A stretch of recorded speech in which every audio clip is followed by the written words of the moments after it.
Alors, l'histoire du château du Plessis est intéressante, puisqu'en fait, il y a un lien très fort depuis le début du 19e siècle entre la famille de Béjary, qui occupait le château du Plessis, qui occupe toujours le château du Plessis d'ailleurs, l'école et la paroisse. Et M. de Béjary était maire de Gété pendant très longtemps, jusqu'en 1946, à la date de son décès.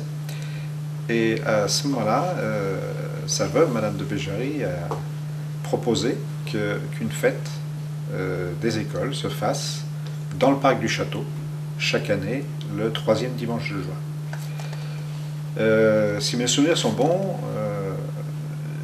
la première fête qui a eu lieu dans ce château, c'était une fête à cheval, mais comme c'était juste après la guerre, cette fête à cheval, c'était avec des percherons, des agriculteurs de Gété. Et progressivement, la fête s'est installée. Alors la date du 3e dimanche de juin est une date magique, puisqu'en fait, en 65 ans de fête, je crois qu'il a plu 2 fois. Et dont une fois, je me souviens bien, puisque j'en étais un petit peu responsable, puisque j'étais président du comité, et on avait décidé de déplacer la fête au 3 juillet. Et puis, ce jour-là, il a plu du matin jusqu'au soir, et on s'est empressé de la remettre le 18 ou 19 juin dès l'année suivante. Ce sont des souvenirs d'enfance pour moi qui sont très, très présents et très, très importants, puisque on n'avait pas encore la télévision. Et au Plessis, tous les ans, on avait le spectacle du monde qui arrivait, puisqu'il y a eu pendant plein d'années des spectacles divers et variés. Je me souviens de courses de karting, je me souviens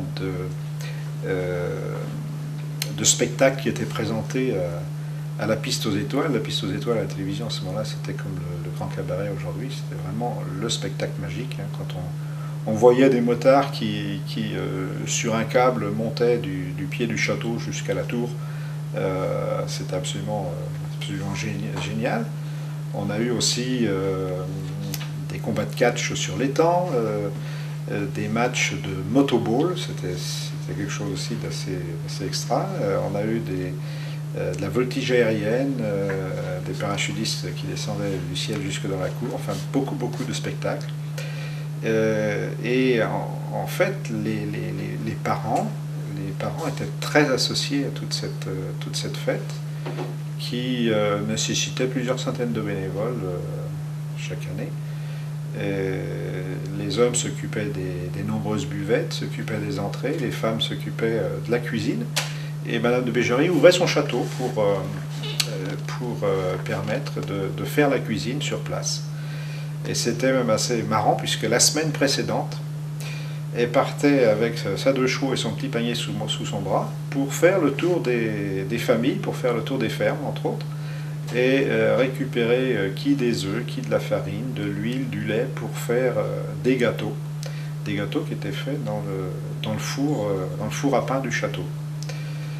J'ai une anecdote intéressante là-dessus, c'est que donc pendant 30 ans, jusqu'à son décès, je crois en 1976, la fête a eu lieu là.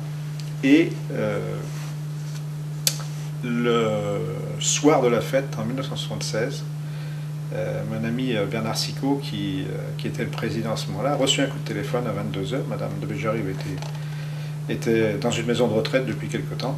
Et il a reçu un coup de téléphone entre la fin du repas et le feu d'artifice, où on lui annonçait que Madame de Béjary était décédée. Donc c'est quelque chose de marquant, puisqu'elle a prêté son château, et puis elle est décédée un soir de fête. Et depuis, la fête continue. Puisque son neveu Gérald de Béjary, qui est aujourd'hui propriétaire du château, nous a permis de continuer à faire la fête sur les lieux. On a continué à faire des grands spectacles jusque vers 1990. Après, les comités scolaires qui ont pris la main ont décidé de réduire un peu la voilure. Il est vrai qu'on dépensait, on avait un budget conséquent, on avait un budget il y a 30 ans de 15 à 20 000 euros pour organiser cette fête. Et c'était une fête qui était très importante pour l'école, parce que si on ne faisait pas de bénéfices, on n'était pas capable de rembourser nos annuités d'emprunt. Donc c'était extrêmement important pour nous. Voilà l'histoire du château du Plessis.